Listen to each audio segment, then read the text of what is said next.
Saudações, queridos e queridas! Está no ar o Hinomaru J-League, especial Clubes do Japão. Bom, galera, chegamos aí ao quinto programa de 6 edições especiais. Falaremos sobre os grandes e mais populares times do país. Como sempre, aqui você ficará por dentro de tudo o que rola no futebol japonês. Você estará na companhia de Elias Fallers, o gordinho alegria na apresentação. E para variar, comentários dele, o mito, o ABD Pelé brasileiro, Mr. Thiago Henrique Cruz. Tudo bem com você, filho do mestre? Salve, salve, Elias. Bom dia, boa tarde a todos os nossos queridos ouvintes. Tudo beleza, cara. Hoje mais um Hinomaru especial, só tretas. Hoje é só time treta só, cara. Hoje é dia da zica, hoje é dia dos times chapa quente, hooliganismo no J-League. Não, brincadeira, pessoal. Exagerei. Bom, para quem não sabe, nesta quinta edição falaremos das seguintes equipes: Kyoto Sanga, Jeff United Ichihara Chiba, Omiya Ardid, o esquilinho traiçoeiro, o maior treta de todos, com Sadole Sapporo, e fechando temos o Yokohama FC. Bom, Thiagão, vamos para o primeiro clube deste dia? Bora lá então, começaremos com o Kyoto Sanga. A equipe foi fundada em 1922 como Kyoto Shiko Club. E na época era algo muito especial, Thiagão, porque foi um dos poucos clubes que não nasceu de uma empresa, né? E era 100% dedicado ao futebol. Bom, para quem não sabe ou para quem não se lembra, vamos por uma aulinha de geografia. Kyoto é a capital da província de mesmo nome e é a antiga capital do Japão, né? Por muitos anos mesmo, foi a capital. Oi, Thiagão. Aprendi isso com Samurai X. É, isso aí. Acredito que tava passando o filminho de Samurai X na minha cabeça, até fazer esse comentário. Galera, Kyoto fica ali em Kansai. Para quem assistiu Samurai X, realmente é bem significativo. Bom, continuando a história do clube, até 2007 o time era conhecido como Kyoto Purple Sanga, que purple é púrpura ou roxo, né, em inglês, e era uma alusão ao antigo nome do clube na era amadora, né, como eu havia dito anteriormente, Kyoto Shiko Club, que em japonês Shiko significa roxo brilhante, enfim. E além de ser a cor imperial, né, cor do Império Japonês. Sanga significa grupo, a palavra grupo, né, em sânscrito. Sânscrito interessante.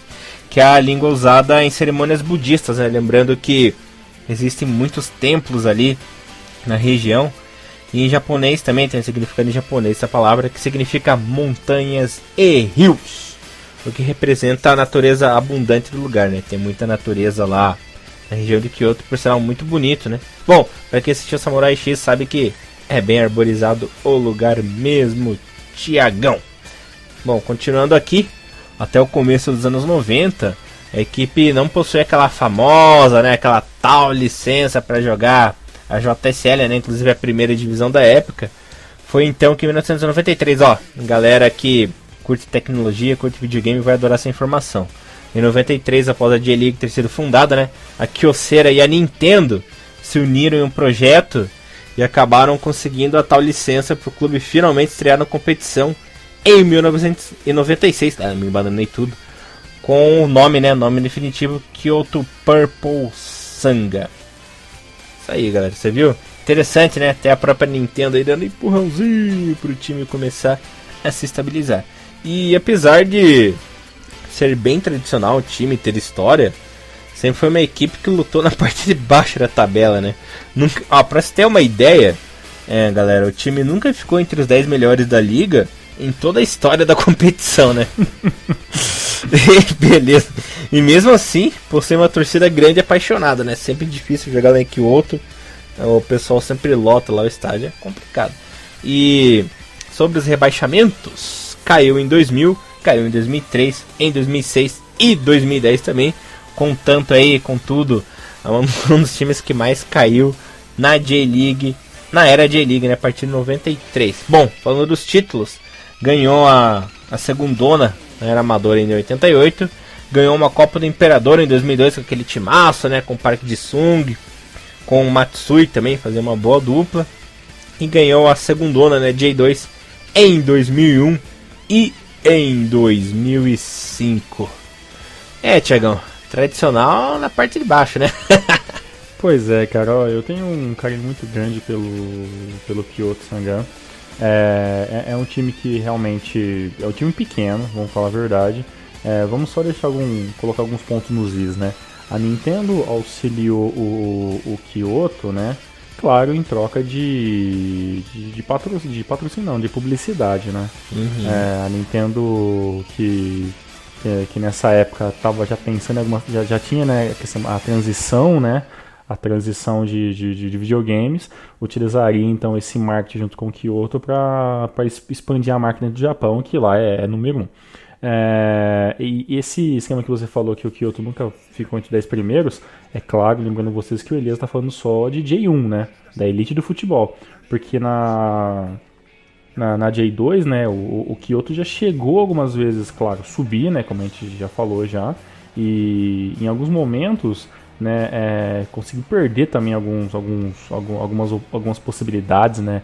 O time em 2012, 2013, né, 2011 também, que ficou em sétimo, o time tinha condições de tentar subir, né, para J1, mas acabou sempre, né, tropeçando em alguma coisa, o time acabou perdendo um pouco de ritmo. O time do Kyoto, infelizmente, não há muito o que se falar, né, comparado com os outros times que a gente vem fazendo os números até hoje, né. É um time que não tem um bom investimento dentro do futebol japonês. É uma equipe que ficou para trás, né, do que alguns, né. Até ela é mais ou menos da época do Vantfore Kofu, né. E você vê que se a gente for similar uma com a outra, o Kofu conseguiu muito mais, né, do que o Kyoto, né, subiu mais vezes, disputou um pouco mais tempo a J1. E o time do Kyoto fica sempre no meio da tabela, né? Tem muito pouco orçamento, o time acaba não conseguindo investir tão bem em jogadores de ponta e acaba meio que reciclando, né, alguns jogadores que já estão jogando na J2, pegando alguns jogadores que já estão já numa idade um pouco mais avançada. E a base do Kyoto também é uma base que infelizmente deixa, né, um pouco a desejar. E ao meu ver, Elias, é isso que dificulta muito, né, alguns times de futebol japonês, né? Eles têm uma base grande, né, uma base estruturada, mas parece que infelizmente acontece assim, em alguns momentos que os times eles acabam tendo uma base, mas parece que falta assim alguém para, digamos que, fazer um pouco mais do que o Beabá que está acostumado o Kyoto, né? Que é você ter uma base, fazer esses jogadores ganhar um pouco de experiência fora do próprio time, né? Para que eles possam voltar para o Kyoto e se profissionalizar, ou, né, criar algum esquema de marketing dentro da sua própria base, onde que os jogadores já consigam sair dali pro time profissional. Porque senão a base acaba meio que se esvaindo, se desfazendo e até mesmo se enfraquecendo, né, Elias? É verdade, e pra você ter uma ideia, os dois últimos grandes jogadores que o Kyoto revelou na categoria de base, né, foram o Matsui e o Park Ji-sung, né, ou seja, faz muitos anos mesmo que o Kyoto não revela um atleta de ponta, né, a nível internacional. Pois é, cara, no caso do Park Ji-sung, né, cara, ele é de 2003, né, cara, tipo, né, quando ele chegou no time, né, se eu não me engano. E 2001, 2001 entre essa parada e o próprio Matsui de 2000, né, cara, ele ficou de 2000 a 2004 no time, né, então, tipo, pô, faz mais aí o quê? Faz mais de 10 anos que o Kyoto não cria nada, né, cara, ele fica apenas importando, né, jogadores, né, assim, crias deles mesmo fica difícil, né, você acaba falando assim, ó, teve tal jogador que saiu do Kyoto e teve ali um bom desempenho, né, realmente acaba deixando muito a desejar, e desde que o time subiu pra J1 em 2001, é isso, né, Elias? Ele subiu, estava em 2002, 2001 na J2, subiu pra 2001, né, conseguiu se manter durante 2 anos ali, né, mas também, tipo, 2 anos no bico do urubu, né, ficando sempre abaixo da tabela ali, 15º, 16º, e aí o time volta a cair em 2000, né, em 2003 e fica 2 anos na J2, volta mais um em 2006 na J1, né? Tipo, cai no ano seguinte, né? Aí volta pra J1 em 2008, consegue se manter em 2010, aí o time caiu de vez e nunca não voltou mais, né? Oscilou algumas vezes, né? Como eu falei antes, né? Oscilou em 2012 e 2013 entre os figurões ali da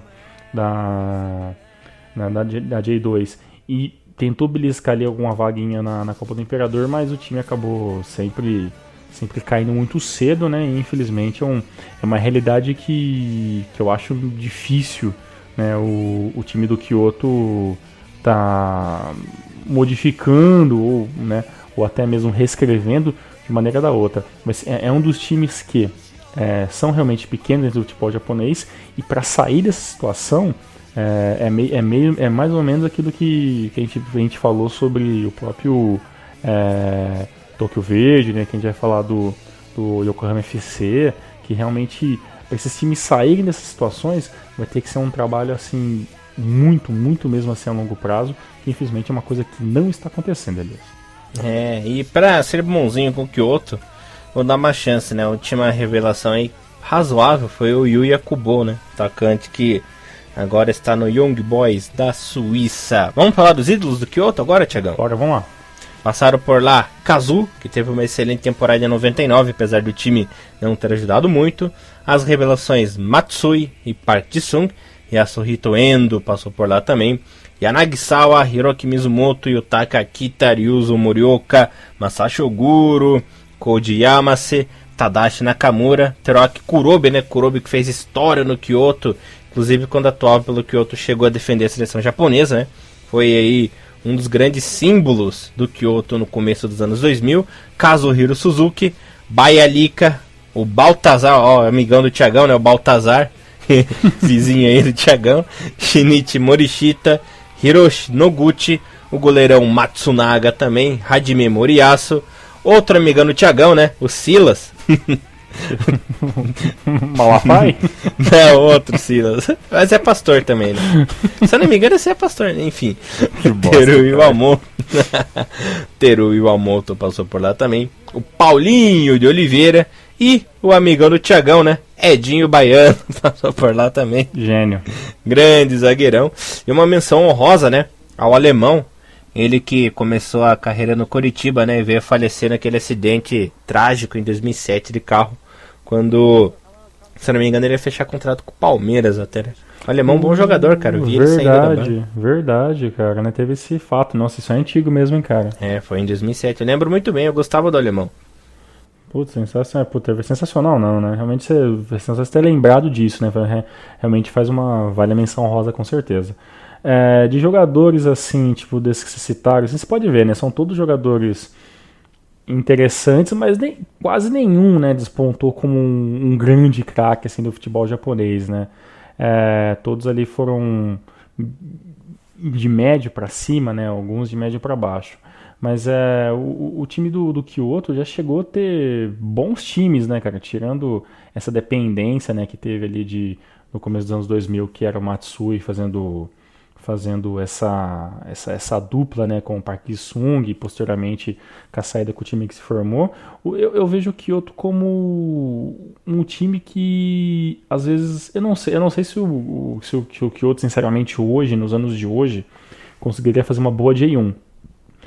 Mas eu acho que é um time que deveria subir para ver se consegue um pouco mais de investimento, né? Kyoto não é uma região rica, né? Uma região pobre do Japão, que tem muitas empresas lá, né? Tem muito investimento em alguns setores ali, e o futebol, infelizmente, acaba não sendo o fator principal, né? Que realmente é uma pena, né? Eu gostaria muito de rever esse time do Kyoto voltando, né, a disputar uma J1, e claro, né, não apenas disputando, como também com um time minimamente ali, né, para você conseguir manter-se, né, no campeonato, não só subir para levar pau, né.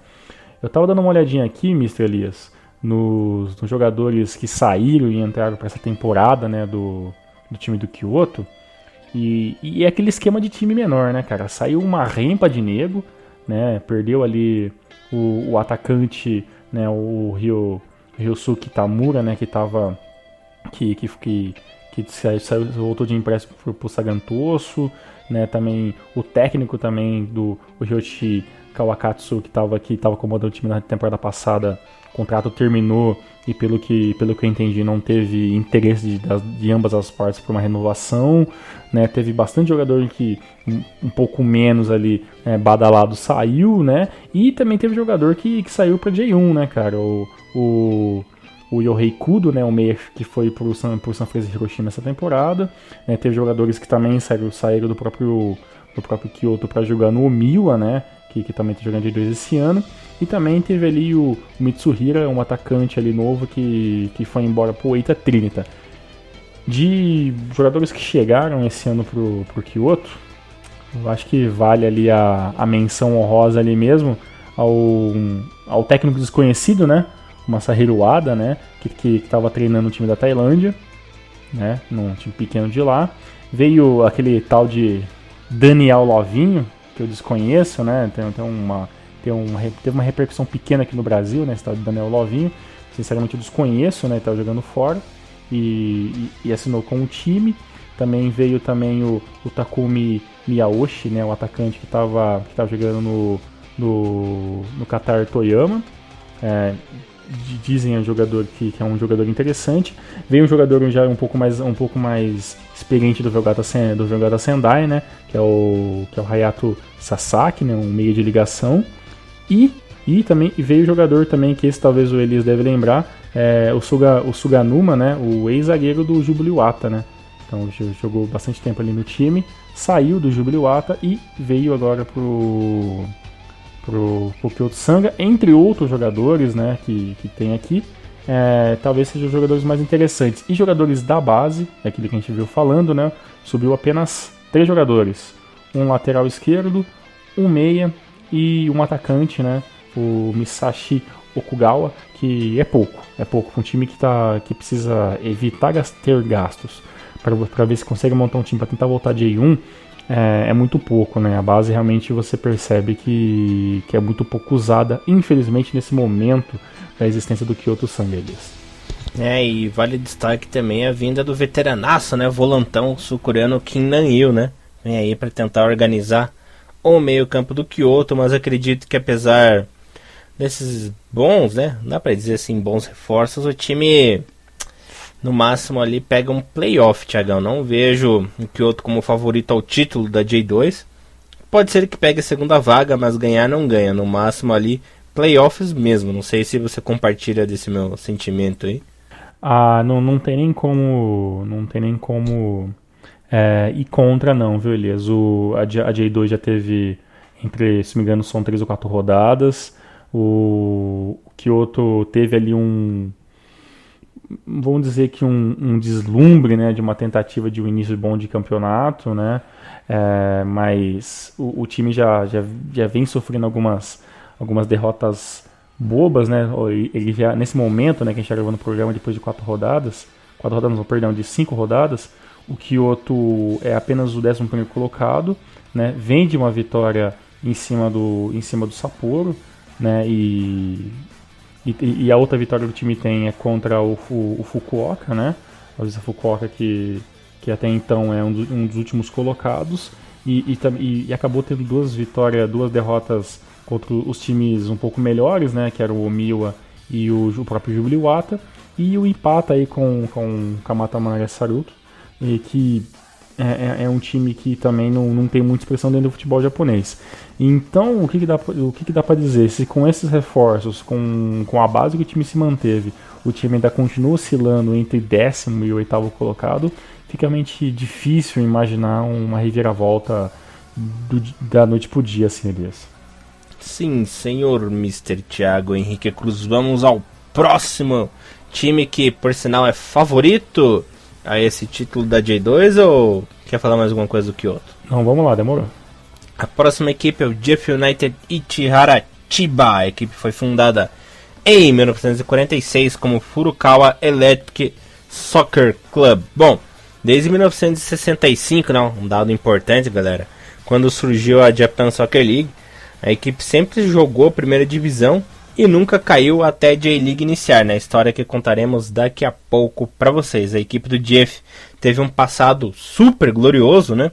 Lembrando que foi o primeiro clube japonês a ser campeão continental, né?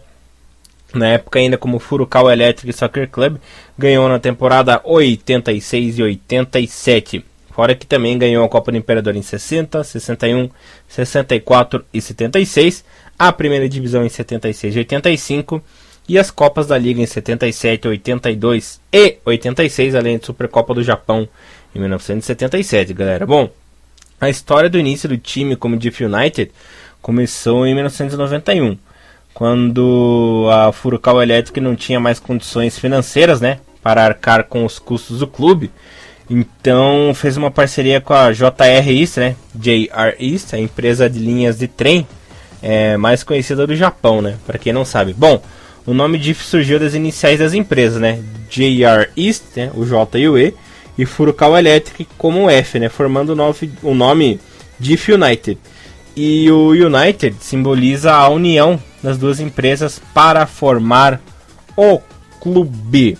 E em 2005, o nome foi mudado, né, para mencionar ali também a capital da província, que é Chiba, né? Lembrando que no início da J-League era Jeff United Chihara, e em 2005 foi posto ali o Chiba no finalzinho. Ia falar alguma coisa, Thiago? Não. Só... Eu tô pensando aqui que toda vez que você tá falando de Jeff, na minha cabeça vem o mascote, cara. Mascotinho que você vai falar daqui a pouco aí. Bonitinho, eu gostava do mascotinho. Às vezes eu confundo, às vezes eu falo Jeff, às vezes eu falo Jeff, enfim. O que importa é falar do time, né? E então, apesar dos esforços, né, a equipe não conseguiu manter o ritmo da era amadora, né? E teve aí poucos títulos de 93 pra cá, quando foi fundada a J-League em si. Alguma vez ou outra a equipe ficava entre os 5 melhores da liga, tiveram aí uns terceiros lugares, né? E de 98 a 2000, a equipe até lutou para ficar na J-League e começou uma série de esforços para finalmente ser uma equipe competitiva, né? E desde a contratação do Ibiza Osin, em 2013, o Jeff United falou que lutaria para conseguir pelo menos um título por ano, apesar dos recursos limitados. De fato lutou, né? Ia bem na Yamazaki Nabisco Cup, ia bem na Copa do Imperador, só na J-League que dava uns cochilinhos. E foi com o próprio Ibiza Osin, né, que a equipe mudou do patamar e conseguiu montar um Dream Team entre 2003 e 2006, né? A coisa começou a ir pra frente. Inclusive, muitos desses jogadores fizeram parte da seleção do Ibiza Osin, né, quando ele assumiu o time ali após a tragédia de 2006, né? Nomes como Mizumoto, Mizuno, Maki, o Hanyu, Yuto Sato, Yamagishi e o Abe, né? Foi a era de ouro ali, realmente, dos talentos e dos grandes nomes na equipe do Jeff United. Lembrando que fez até polêmica, né, na época ali, quando o Osin assumiu a seleção em 2006, teve a polêmica da famosa defeleção, né? Você pegou aí a época de defeleção, né, Thiago? Peguei, cara. A galera toda... Altas piadas isso. A galera toda do Jeff United convocada e com o mito, né? Com o Maki ali no comando do ataque da seleção japonesa. E em 2009, olha só, após 44 temporadas na Elite, pessoal, o Jeff acabou caindo e desde então nunca mais voltou a J1. E como o Jeff foi bicampeão, me bananei tudo. Só lembrando que o Jeff United, os únicos títulos que ele conseguiu conquistar após a era J-League foi o bicampeonato consecutivo da Nabisco, né? Em 2005 e em 2006. Mas depois que o nosso Ibiza Osin acabou saindo da seleção, não, da defeleção, né, por assim dizer, não ganhou mais nada. Uma pena. E peço desculpas aí pelo embananamento da minha língua, é que é aquela coisa, né? Como eu posso dizer, o processador aqui é rápido, mas o computador não colabora muito, né? Então acaba me embananando, atropelando as palavras e essa vida de autista é triste, viu, Thiago? Cara, eu tenho uma pergunta inicial, cara. O Ivica Olsen, ele foi técnico do Jeff de 2003 a 2006. Certo. E quem que é esse compatriota dele, Aymar Olsen? É o primo dele que virou? Não, é o filho. Ah, era filho dele. Isso. Cara, olha só. É o nepotismo fervendo no Jeff United, né? Fodasticamente, né, cara? E também tem uma outra parada também, né, no Jeff, né, cara? O time do Jeff teve alguns jogadores, alguns técnicos que passou pelo time assim, né? E alguns jogadores malucos, né, cara? Veio o técnico da Romênia lá e trouxe jogador junto, né? O Jeff experimentou de tudo, né? E Thiagão, tem uma história curiosa, né? O Jeff United de 2001 até 2006 ficou entre os 8 melhores, né? Então estava acostumado com a Mamato, o Ibiza Osen deixou o time bem em 2003 na terceira colocação, em 2004 em quarto, em 2005 também em quarto lugar, fora que em 2001 também tinha conseguido um terceiro lugar. E chegou o filho dele, né, o Amar Osen, que ficou ali em 2006, 2007 e foi uma decepção, né? Porque no fim de 2006, depois que o Ivica saiu, a equipe terminou em 11º e depois em 2007 em 13º, né? Ou seja, rolou a cabeça do filho. O filho não conseguiu aí representar a força que o pai tinha no comando desse time e acabou sendo dispensado e acabou assumindo outro treinador em 2008, né? Então, a partir do Ivica Osen, ali do Ivica Osen, o pessoal ficou mais exigente, né? E acabou mandando embora o filhinho. Quem acabou assumindo foi o Josip Kutsi, se eu não me engano, né? Croata. Isso, croata. Que também não virou porra nenhuma também. Depois um escocês, né? O Alex Miller também não virou porra nenhuma, né? E assim por diante. Aquilo que eu falei, né? O Jeff, ele tentou de tudo, né? Um time realmente que teve que se virar, né? Pra se manter. Né, passou por crise financeira de investidor inicial, teve união de duas empresas para o time se manter, né, o time passou por maus bocados. Só perrengue, mas você percebe que é o seguinte, o Jeff ele tá na mesma situação do que o outro, na mesma situação de outros times, e tem um currículo teoricamente interessantíssimo, né, cara? Chegou a ser duas vezes terceiro colocado na J1, né, cara, 2001, 2003,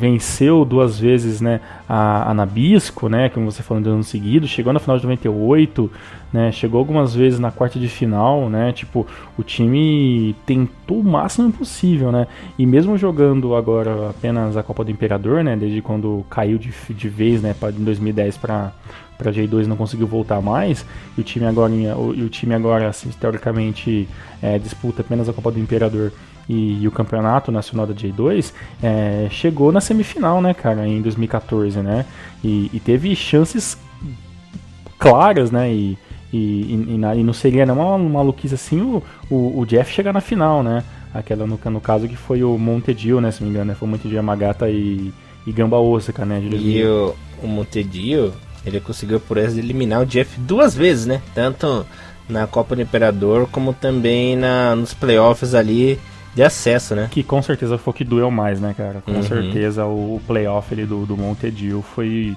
o momento mais histórico. Eu devo estar ficando maluco, mas foi o jogo do Montedio que teve aquela loucura do gol de goleiro?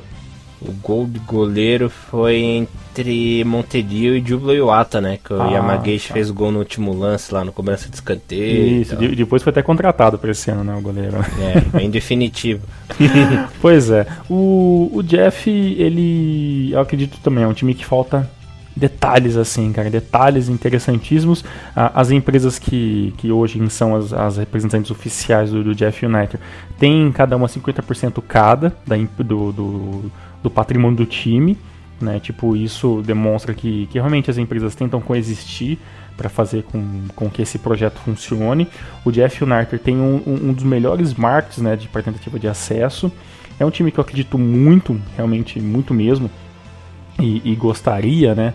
A gente vive fazendo playlist, né, cara, de como que seria a J-League perfeita, né, com o Jeff, com o Júbilo de volta, né, com a J1, só com os times que nós gostamos e que seriam praticamente os melhores, né, e com certeza o Jeff tem tudo né, para estar entre eles, e já teve um bom início, né, de 2015 na J2, sendo que nesse momento o Jeff é um dos poucos, na verdade é o único time que ainda não perdeu, né, Elias, tá praticamente invicto até esse momento, né, ficando apenas na segunda colocação devido a um pontinho a menos que ele tem contra o Jubiluata, né, que tem 4 vitórias e uma derrota, e no caso o Chiba, né, tem 3 vitórias e 2 empates. E é uma pena ver o Jeff United nessa situação, né? Ficou ali 44 temporadas na primeira divisão, uma equipe que sempre frequentou a J1, né? E desde 2009 nesse perrengue danado, sempre batendo na trave, sempre tentando subir, acabando não conseguindo, inclusive acontecendo várias zicas, né? Que acabaram por evitar o acesso do Jeff United. Complicado, né? É triste ver um time tão tradicional aí jogando na J2, né? Jogando na parte de baixo ali do patamar japonês. E vamos ver se esse ano acontece, né? Tá na hora. Com certeza. Eu sei que você tem um carinho especial pelo Montedio, mas foi uma zica o ano passado também, né? Que era o Montedio ter passado, né? Foi um aborto na natureza, né? O Montedio nem tinha um time tão bom assim pra eliminar o Diff United. Eu tinha certeza, né, que o Diff ia passar. Pois é, Elias. E dos jogadores clássicos que vale a pena citar? Eu já cito o meu favorito, Kokimizuno mais 10. Do Diff United é claro, né? Já vou citar meu favorito, que todo mundo sabe, né? Nossa. Não vai falar do Mac não, né, logo cedo, né? Claro, o bolinho, né? Sei, tira o Mac, é lógico, né? Que é o maior mito aí. Mas, pra compensar a ruindade do nosso ídolo, quero falar aí de outros grandes nomes que passaram pelo Diff United, como Shoji Joe, Hiroki Mizumoto, como você citou, né? Kokimizuno, que só serve pra ser tênis mesmo. Gênio. Naotaki Hanyu, Yuto Sato, Satoru Yamagishi, Yuki Abe, Tatsunori Arai. Sou muito fã desse jogador. O Arai é um dos meus japoneses undergrounds favoritos, né? Goleador, mito, gênio. Você já percebeu que sempre cito o Arai? Você é fã, cara. Nossa, eu adoro ele. Cara, você pro Arai é igual eu pra ele. O homem das bolas paradas. Takayuki Suzuki. O Suzuki, que inclusive voltou pro Diff United essa temporada, né? Voltou, agora sobe. Com ele sobe, cara. Com certeza, lembrando que a segunda passagem dele, ele jogou lá em 98 também. Continuando com os ídolos, esse aqui é bom. Chano, grande zagueiro Chano. Nobuhiro. Oi? Que fim deu nesse aí, cara? Sei lá, foi pro inferno. Tão bom, cara. Nobuhiro Takeda, Shinji Murai, Eisuke Nakanishi, que inclusive foi comentarista do Win Eleven, né, por muitos anos, até a vinda do Kitazawa no Win Eleven 9. O Eisuke Nakanishi aí era comentarista do videogame. Tomoyuki Sakai, Mark Milligan, né, australiano, Rufer, Mario Haas, jogador clássico austríaco aí de F United. O Bulgar Stoyanov, né, fez história na equipe de F United. Esse era Rosseiro. Esse cara batia aí, pelo amor de Deus. O cara é um monstro, né, cara? Nossa. Esse cara é um monstro. Parecia lutador do UFC, né? Enfim, Zeljko Milinovic, Nenad Maslovar, o Frank Ordenevits, né, que também fez história na equipe no Jeff United, Ordenevits, na verdade, errei. Pierre Littbarski, né, também fez história na equipe do Jeff United, vindo na safra dos famosos, né, no começo dos anos 90 ali, para divulgar a J-League para o mundo. E desses nomes, eu lembrei que o Chano jogou a Copa das Confederações em 2005, né? Foi titular no primeiro jogo contra o México. Por isso que a gente perdeu, né? Enfim. E também teve um negócio interessante, né, cara? Quando a gente falando dos técnicos, né? Que teve tudo um pouco. Veio aquele Nicolai Zanfir, né? Em 99-2000, né? O técnico da Romênia, perdão. E junto com ele trouxe também, né, o Gabriel Popesco, né? Que jogou ali, e junto com ele depois, anos depois, veio ali o Cosmin, com um sobrenome maluco lá, vem um outro também chamado o Lidio Burka, né, que são jogadores que passaram, né, teve algumas passagens médias, né, no Jeff United. Né? O Cosmin Damião? Só faltou esse. Teve um cara aqui, cara, que eu me recuso a falar, cara. Foi um jogador, cara, de Montenegro jogando. Puta, jogou todo mundo de F United também, né, cara? Puta que pariu, cara. O Maslovar? É. Nossa, esse cara jogou demais no Jeff United, você tá louco, velho. Sério, mas quem que Nossa! louco? Um meio campaço, cara. Meu Deus, ele não, jogou... Tá maluco, cara. Ele jogou entre 94 e 98 lá. Era um dos principais nomes do Diff United na época, cara. Sério? Nossa, jogou demais, cara. Inclusive, teve uma temporada lá, se eu não me engano, foi em 95, que ele chegou a fazer 16 gols, cara. Não. Então eu vou deixar bem claro aqui, ó. O meu preconceito não consegue assimilar isso, cara. Pô, cara, o Neto Baiano jogou Esse já cagou, né? Neto, o Camps. Aí isso já tá apelando. Pô, eu vi aqui na lista, né? O Maslovar, aí embaixo tá Neto Baiano e Camps. Falei, porra. Que porra é essa, cara? Mas você, Mr. Elias, você que é um cara que desfaz dos jogadores brasileiros de pouca expressão, Everton Camps dos Santos Gonçalves, meu querido amigo, passou aqui por perto também, viu? Ih, lá vem as histórias. Tava demorando pra falar de São Carlos. Você é igual aquela mulherzinha do programa da Globo que fala que lá em Pato Branco, nossa cara. Você é que lá em São Carlos, você quer esse aí? Não, mas isso não passou tão perto aqui, né? Mas o gênio da bola, Everton Camps, teve passagens gloriosas pelo 15 de novembro e pelo Sertãozinho, tá? Só pra deixar claro, tá, que você é um cara muito preconceituoso nesse sentido do futebol, viu? Acho que fazia uns 11 anos que eu não via falar desse Sertãozinho. E também tem uma passagem pela minha querida Portuguesia del Esportes, que um dia volta pro futebol brasileiro como um time decente. Quem sabe um dia, né, Tiagão? Você viu, né? Lá em Montenegro, país inteiro, Camps, né? Aí, falando aí, voltando a falar sério, Tiagão, o que chegou, o que foi embora, o que pode se esperar da equipe do DIF para 2015? Muito bem, Elias. Bem, tirando o Jubiluata e o Ceresosca, realmente é um dos favoritos ao acesso e até, claro, né, a vencer a direita esse ano. Saíram alguns jogadores interessantes, né? Saiu o goleiro Sui, que foi pro time de Expulse. Também teve uma saída também de um jogador um pouco não muito conhecido por mim, que é o Ryosuke Yamanaka, que foi pro Cachoeira Rei Sol, que no caso até jogou já, jogador interessante lateral. Teve o Akihiro Ryodo, que é um volante que foi pro Ita. Não vi jogar no time do Ita ainda. Teve também o Shunto Kono, que saiu para o UFC Tokyo, né? Tava de empréstimo para o UFC Tokyo, voltou pro time. E teve um jogador, né? O Camps, no caso, né? Que ele jogava lá e foi embora pro Joinville. De jogadores interessantes que chegaram, né? Eu tenho que te falar que infelizmente não chegou assim nenhum nome interessantíssimo. Chegou o ídolo, rapaz. Não, calma aí. Tirando esses jogadores normais, os humanos. Né? A gente pode dizer que o Paulinho, né?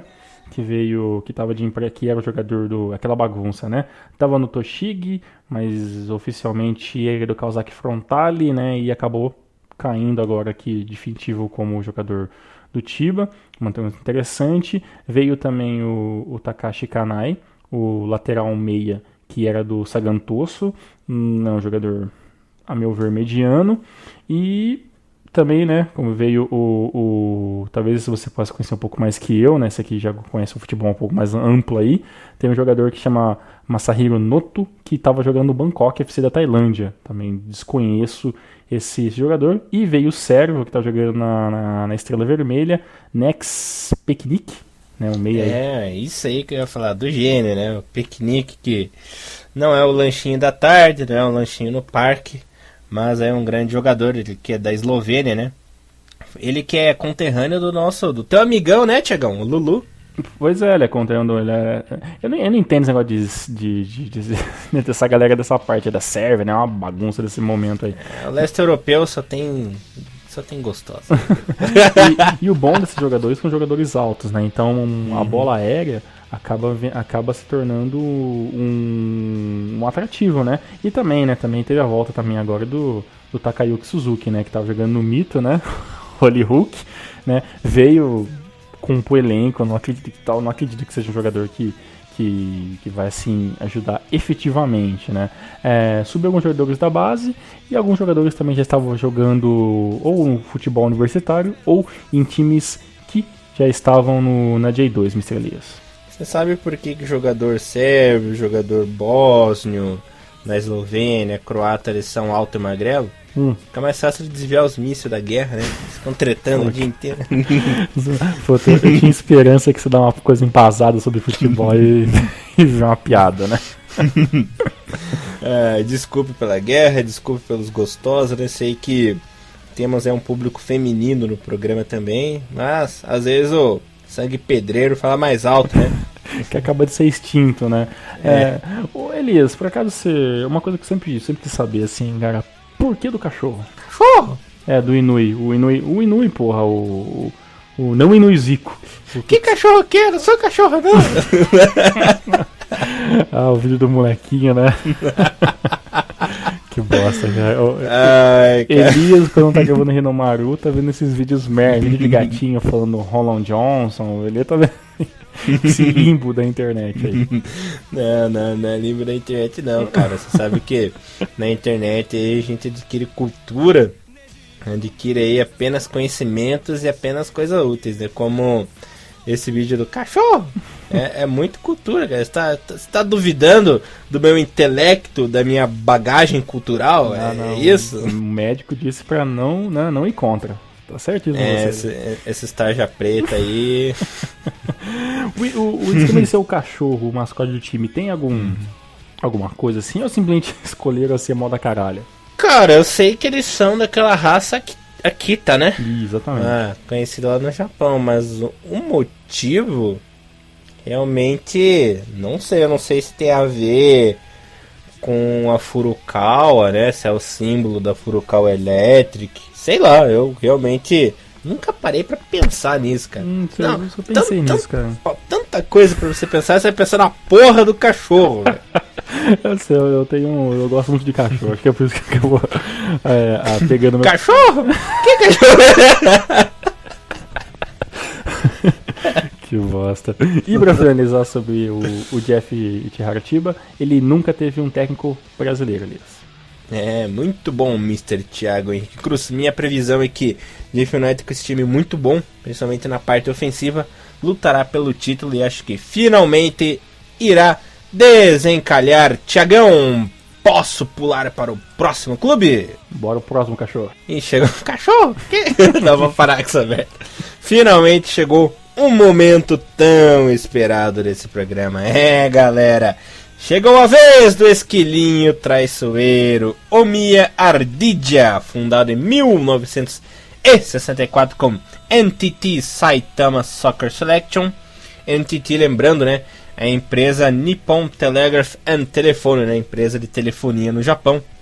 E em 1969 a equipe mudou de alcunha para NTT Kanto Soccer Club. Em 1998 fundaram a licença, né, NTT Sport Community KK, ou KK, né, foi fundada ali na cidade de Omiya, né.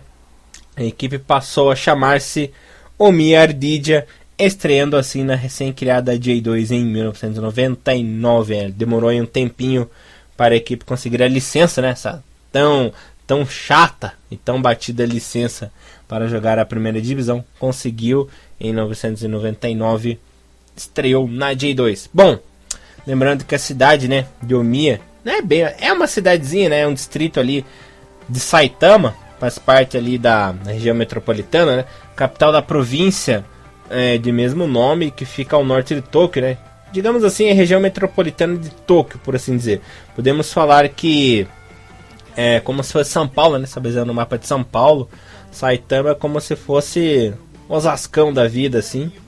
E eu não sei se tem alguma cidadezinha ali em Osasco, mas enfim, explicando num modo mais chulo, do modo mais podre, assim, para o pessoal entender. Mas enfim, falando um pouco do nome da equipe, o nome Ardija vem do ardilha, né, que se eu não me engano é esquilo em espanhol, e que é um animal símbolo lá da cidade de Omiya, né, tem muito esquilinho, tem muito bichinho no parque lá que fica passeando, andando pela rua, enfim.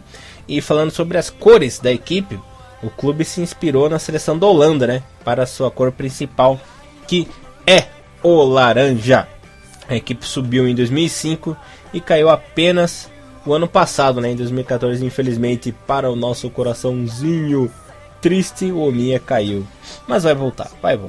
Ficou conhecido como ceifador de times grandes na época que jogou a primeira divisão, pois todo ano derrubava alguém tradicional, né? Impressionante, era a sina tradicionalíssima da equipe. Mr. Thiago Henrique Cruz, o esquilinho traiçoeiro, está na jogada! Maldito Omiya, diga-se de passagem.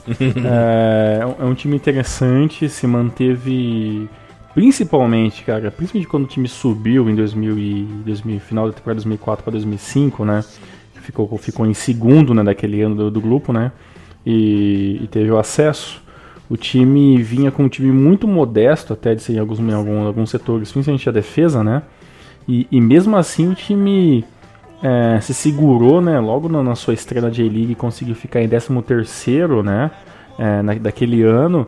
E foi notável, né, cara? Porque teoricamente o Omiya, a sua melhor colocação foi em 2006, né? Quando o time ficou em 12º, né? O time, claro, depois o time acabou repetindo mais algumas vezes 13º e 12º, mas o time não conseguiu ficar entre os 10 primeiros da liga principal. E com, digamos, isso que é estranho, cara. O Omiya, eu nunca vi o Omiya como um time com um elenco limitado. Eu sempre vi como um time que às vezes joga errado, entendeu? Ele tinha um esquema tático definido, um time que teoricamente joga mais no contra-ataque do que propriamente no ataque, e em muitos momentos o time tinha algumas partidas na mão e acabou se perdendo, né? Então talvez seja por isso que o Omiya tenha passado por esses transtornos, né, cara? Às vezes você pensa que ele, sei lá, engata 3 vitórias e você pensa, bem, agora o Omiya aprendeu o esquema de jogo. Aí chega lá, conseguia 2 empates e 3 derrotas consecutivas, e o time caía de produção, e tudo aquilo que ele ganhou tinha que voltar a remar de novo, né? Então, essa oscilação, né, que acontece muito no Omiya até hoje, é uma coisa que me desperta meu interesse para entender por quê, né? E é nessa oscilação que às vezes ele, sei lá, perdia pro 15º colocado, mas chegava lá, ganhava do Urawa, empatava com o líder do campeonato, ganhava do Gamba, né? Metia 2-0 no Kashima, né? Então, essa oscilação que às vezes ele despertava de um momento importante para ele, vencia de um time que estava disputando o título, e depois logo em seguida perdia, sei lá, levava um gol do Shohei Sato, sabe, do KMF Marinos. E isso realmente é uma pena, né? Porque se o Omiya resolvesse esse probleminha, com certeza era um time que poderia estar muito bem hoje ainda na J1. Isso aí, Mr. Thiago Henrique Cruz, e que o Omiya tem um carinho especial por nós, principalmente por você, né, Thiago? Eu sei que você ama Laranjinha, ama o esquilinho traiçoeiro, e que é o maior de Saitama, e por aí vai. Cara, você não me coloque no meio das suas tretas, cara. Eu já tenho problemas demais com o Cereço e o Furlan, cara. Não me coloque em outras, cara. Por falar em treta, podemos esperar o quê da equipe para 2015? Muito bem, Mr. Elias. O Omiya, ele é aquele time que caiu, né, que realmente ele não está entre os grandes, mas é um time que dá dó ver jogando a J2, né? O Omiya tentou manter o máximo possível a sua base, né? Você sabe que quando um time cai, é meio difícil você manter certos jogadores, né? É o que aconteceu com aquele seu querido amigo, cujo nome nunca mais eu prometi a mim mesmo pronunciar. O Lulu? O Lulu, né? Que saiu do time, né? Em algumas outras peças que eu iria listar aqui, mas teoricamente acontece. O time do Omiya, pelo que eu vejo, né? Até esse momento, é um time que perdeu alguns jogadores interessantes, mas conseguiu recompor legal. Que nem, por exemplo, ele perdeu o goleiro, né? O Izumi, que não era o goleiro principal, né? E que foi jogar a J2. Teve também o outro goleiro, o Takaki Kitano, que também final de contrato não foi renovado. De percas consideráveis, né? O Murakami, né? Jogador interessantíssimo, se transferiu para o Velgata Sendai esse ano. Também perdeu também o Shohei Takahashi para o Viseu Kobe, né? Teve o Masuda, né? que estava de empréstimo do Ulsan Hyundai, né, time da Coreia do Sul, e acabou voltando para lá.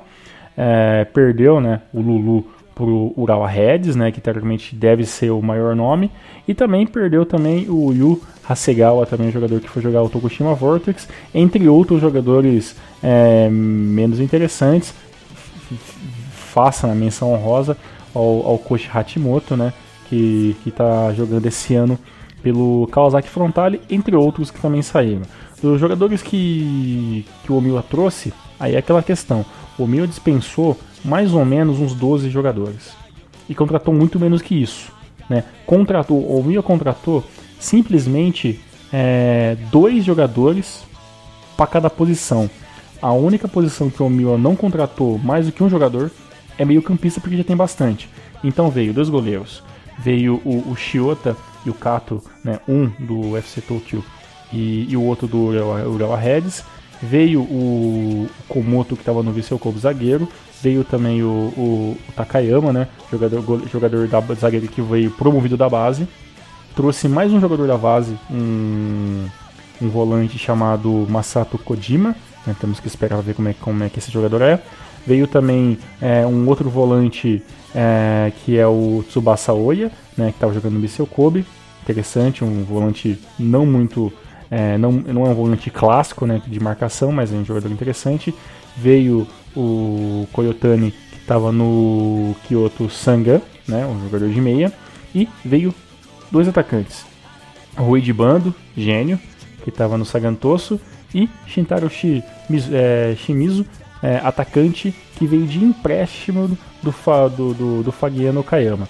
Então acontece, o Omiwa manteve-se uma base um pouco mais barata de se jogar, né? Já jogou muitos jogadores caros do elenco, trouxe jogadores para compor essas faltas, né? Saíram 3 atacantes, 4-5-6, saiu 2 volantes, saiu os 2 goleiros. Então eu vejo que o Omiwa, ele simplesmente recompôs esse elenco com jogadores que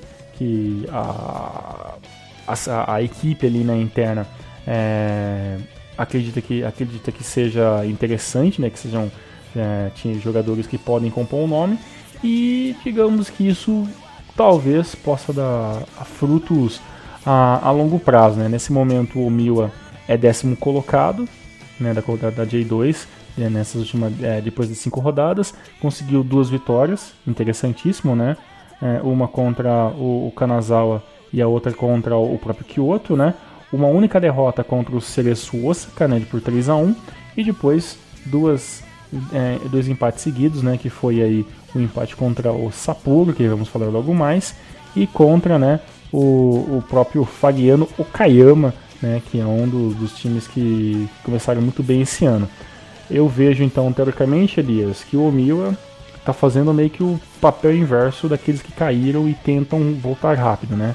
Ele se desfez de alguns jogadores caros, tentou se recompor da maneira mais barata e eficiente possível e espera que essa base nova dê frutos, ou esse ano ou a longo prazo. Sim, senhor Mr. Thiago, inclusive acredito que a equipe lutará por uma vaga no playoff, né? Não é concorrente direto aí ao acesso, mas quem sabe, né? Numa dessa acontece um milagre. Falando aí agora um pouco dos ídolos que passaram por lá, menção honrosa ao mito, né? Ao Nakata Fake, o Chikara Fujimoto, né? Que na minha opinião aí foi um dos grandes jogadores injustiçados na história do futebol japonês. Ele que tinha um talento imenso. Ele que surgiu inclusive na época do Nakata, né? Acabou sendo deixado de lado pelo Trussier, pelo Zico, até pelo Ossi, né? Tinha condições de jogar na seleção do Ossi e também acabou ficando de lado. Temos também o Yasuhiro Hato, né? Um grande defensor aí que fez história no futebol japonês. O nosso querido Lulu, amigão do Thiagão, né? E o Bianchiti, Novakovic, outro jogador que também foi muito injustiçado, que é injustiçado até hoje, que é o Daigo Kobayashi, né? Exatamente. Grande meio-campista, grande jogador, poderia ter tido aí chances com o Okada, com o próprio Zico também, né? Ou quem sabe atualmente, né? claro, já tá um pouquinho veterano agora, mas poderia ter muitas chances aí na seleção japonesa. Nosso Eiji Kawashima também passou por lá, o Kurosaki, Kota Yoshihara, Cho Yun-chol e o nosso querido Tiririca, né? E Chonsu, né? Sul-coreano. E o famoso croata, né? O Mato. Bola pro Mato, que o jogo é de campeonato e o Mato decide. É um jogador interessante, né? Passou bastante jogador brasileiro também, né? Não vai falar do Pimpão. Passou o Baré, que tanto você elogia, né? O Baré, ídolo no Mineleven, mito, matador. Passou o Jorginho, né?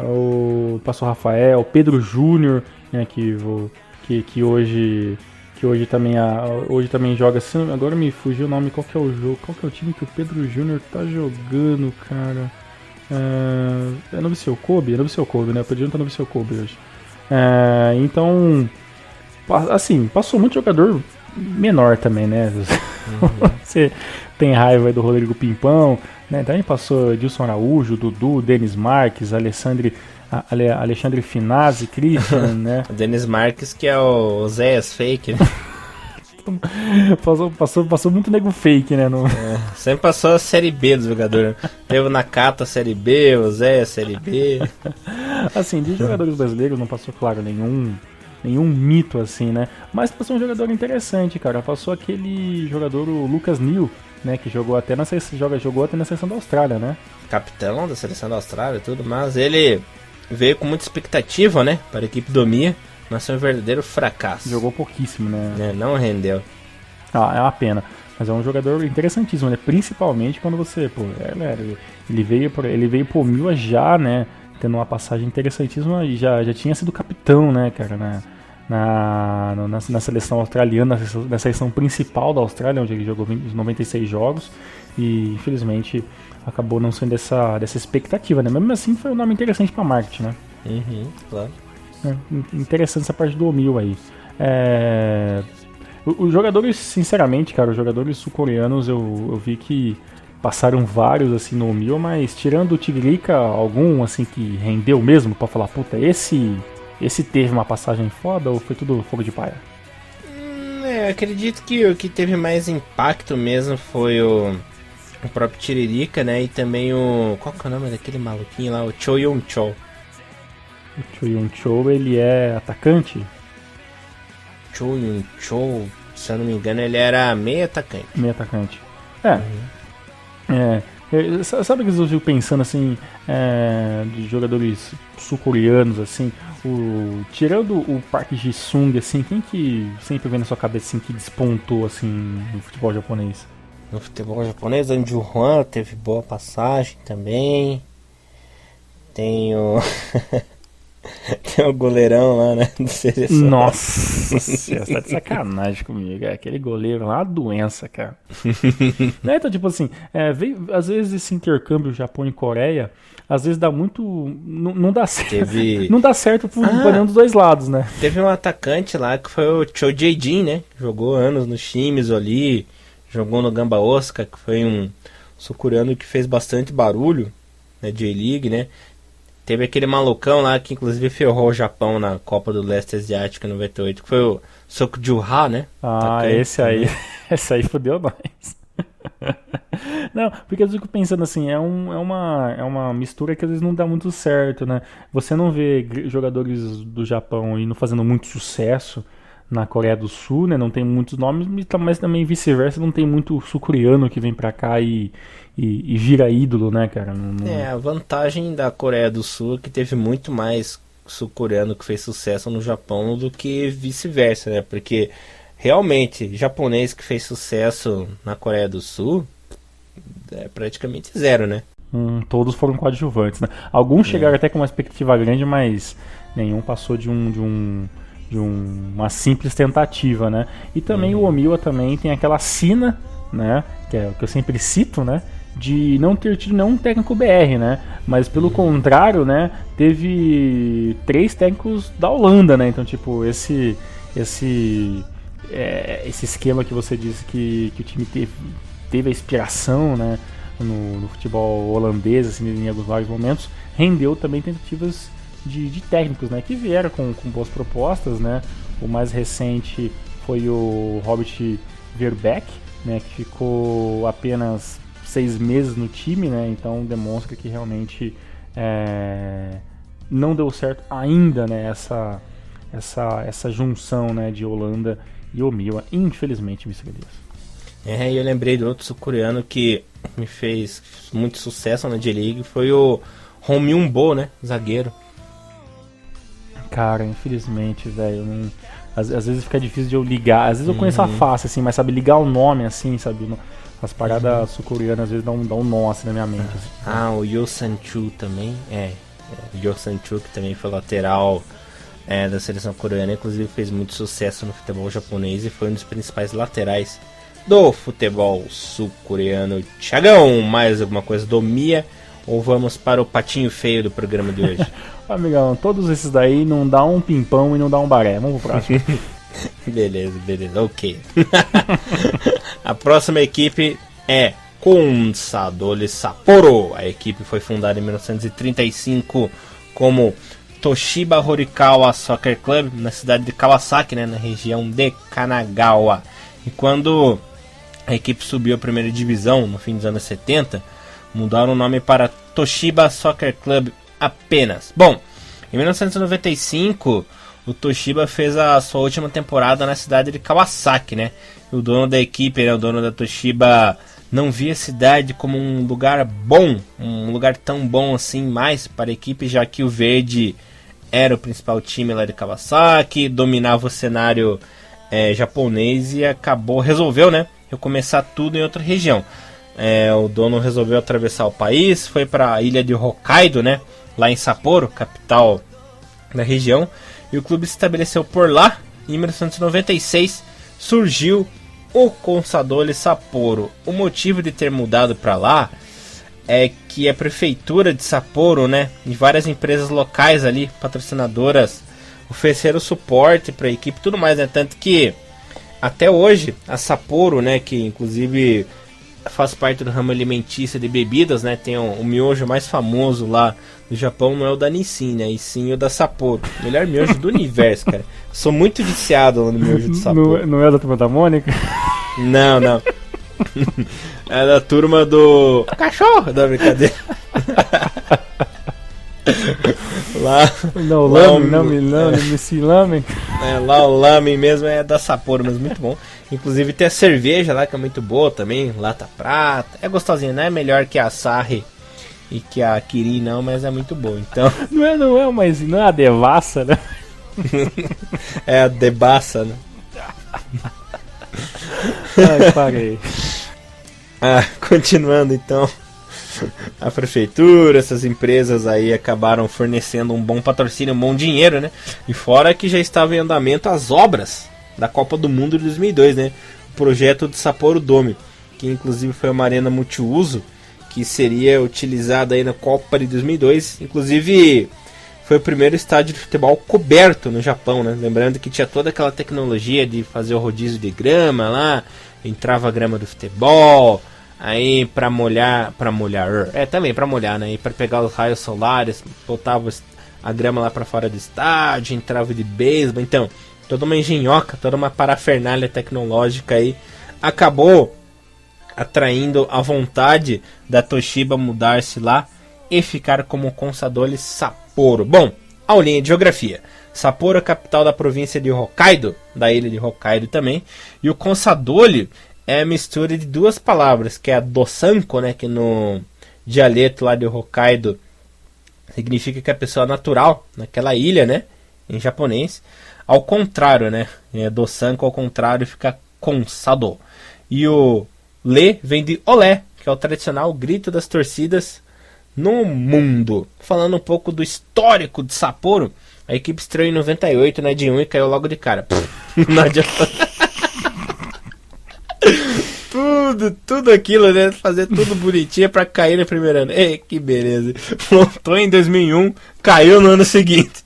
Voltou em 2008 e caiu no ano seguinte. Voltaria em 2012 e adivinhe? Caiu no ano seguinte. sobe e cai no mesmo ano. É uma desgraça, né? Bom, fazer o quê? Falando um pouco dos títulos, poucos literalmente, né? Ganhou a segundona na era amadora em 79 e em 88. Ganhou a Copa do Japão, né? A Copa da Liga, né? Por assim dizer, em 81. Já como Consadole Sapporo ganhou a JFL em 97 e ganhou a segundona em 2000 e 2007. Bom, histórico gangorrão do Consadole Sapporo, né? Elias, eu vou te falar com você, cara. Eu tava tendo fazer uma teoria da conspiração aqui comigo, cara. O senhor deve ficar perseguindo o Consadole Sapporo, que eu acho sensacional, cara, nas vinhetas já, quando fala do jogo do Consadole Sapporo, que eles falam Consadole, né? Consadole Sapporo! Nossa, aí nego faz toda aquela festa e aparece a coruja ali, tudo é uma loucura foda. Feio. E as cores do Consadole Sapporo é muito, muito parecida com as cores do Atlético. Né, daí. Deve ser por isso que o senhor tem essa birra. Por isso que o time é uma bosta, né? Você tem essa... O senhor é um bairrista. Depois você fala de mim, o senhor é um bairrista, tá? Porque eu vou te falar uma parada. Passou um dos maiores gênios do futebol brasileiro. O Consadole Sapporo.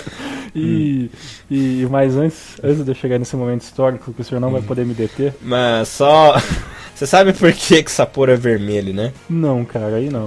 Por causa da Toshiba, né? A Toshiba ali verdade. tem a predominância em vermelho na logo, né? Então eles resolveram manter. Aí, mantiveram aí o vermelhinho, por causa disso. Justo. Mas bem, falando sobre futebol, né, o que me interessa, tirando o barrismo do senhor Mr. Elias, o time do Consadole Sapporo, ele nunca conseguiu se manter, né? Que nem você falou, ele iniciou e caiu. O máximo que ele conseguiu ficar foi 2001, 2002, né, que o time conseguiu se manter 2 anos na J1, mas também quando caiu em 2002 foi o último colocado, né, então quando cai feio, né, e esse estima de ser o último colocado aconteceu nas últimas 2 vezes, né, em 2008 o time caiu como último colocado, em 2012 também caiu como último colocado. O time do Consadole Sapporo, ele tem uma dificuldade inacreditável em passar da primeira fase da Nabisco Cup. Inacreditável, cara, como o time não consegue jogar um mata-mata, né? E o mais longe que o time do Consadole Sapporo conseguiu ir em uma Copa do Imperador foram 2 vezes que ele conseguiu chegar nas quartas de final. E ambas jogando ainda na J2, né? Chegando nas quartas em 2004 e em 2013, né? Tirando o Risso, sempre caiu na, sei lá, segunda, terceira, no máximo uma 4ª rodada do campeonato. Ou seja, é um time realmente que não é um time copeiro, né?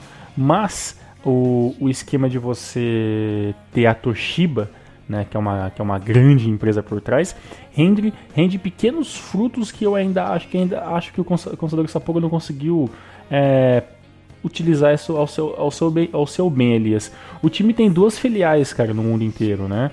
Tem uma filial na Indonésia, né, que é o Arema FC, né? E tem uma filial na Malásia, né, que é um time que é um nome maluco lá, sabe? Johor Darul Ta'zim FC. Johor Darul Ta'zim. Isso, né?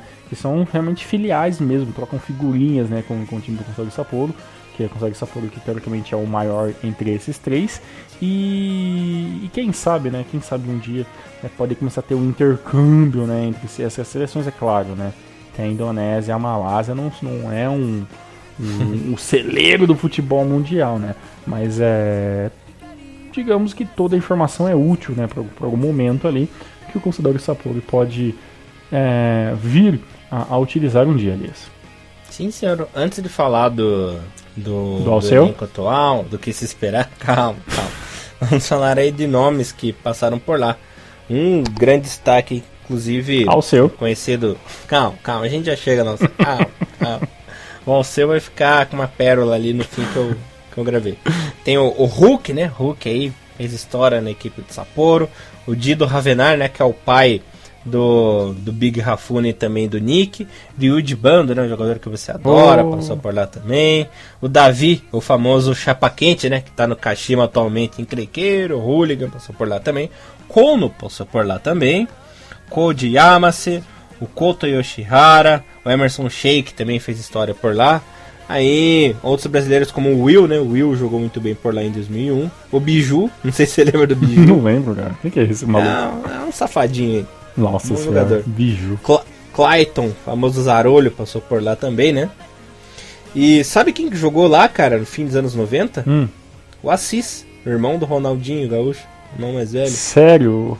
Cara, ele chegou a ser profissional mesmo? Não sabia, nem sabia disso. Claro, pô, ele jogou na Europa, jogou no Sporting, jogou em várias equipes ali da Europa. Nunca parei pra coisar sobre esse cara. Ele que é ídolo do Ronaldinho Gaúcho, né? O maior ídolo dele no futebol, o irmão, o Assis. Teve um currículo bonitinho até, só por bons times. E deixar os dois mitos por último, né? Você falou do Alceu e do eterno ídolo. E ele, Thiagão. Deixei pra você falar, inclusive, né? Porque o cara é tão bom que me faltam palavras pra descrever. O mito Fudigaia. Oh, cara, esse aí foi o gênio, né? O senhor, Mr. Eli, eu já falei, eu não vou ficar me alongando, porque o senhor e aquele outro senhor, cujo nome é Thiago Bom Tempo, ficam falando horrores de um puta de um jogador, né? Que é Yosuke Fudigaia, um dos maiores mitos que esse futebolzinho de meu Deus do Japão e na Ásia como um todo já produziu, cara. Então, só uma coisa pra vocês. Existe um vídeo no YouTube com os melhores momentos de Yosuke Fudigaia. Só frango.